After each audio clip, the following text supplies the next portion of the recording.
Après plusieurs mois de rebondissement, la Cour a tranché.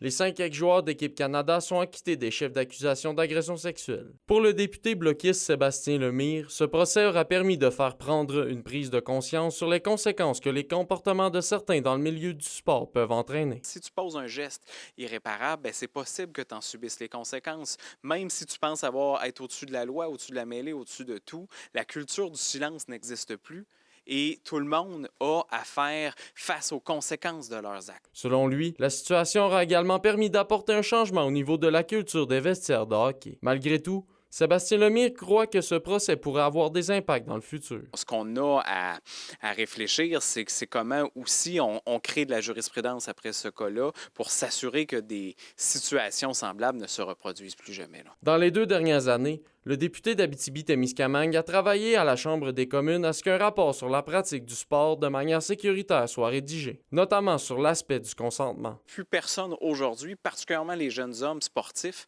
peuvent ignorer comment doit être fait un consentement, comment doivent être faits de façon plus respectueuse et plus équilibrée les relations hommes-femmes. C'est tout ça que cette histoire-là, à cause du battage médiatique que ça leur a donné, aura permis de faire. L'élu est toutefois d'avis qu'il reste encore du travail à faire, notamment pour qu'une enquête publique indépendante en lien avec les changements de pratiques dans les fédérations sportives soit déclenchée. J'ai interpellé le nouveau ministre des Sports, ministre d'État au sport, qui est Adam Van Coverden, avec qui j'ai eu de nombreux échanges. C'est souvent lui, comme secrétaire parlementaire, qui défendait l'indéfendable position du gouvernement de ne pas déclencher cette enquête publique indépendante-là après s'y avoir engagé. Olivier Morin pour RNC Nouvelles.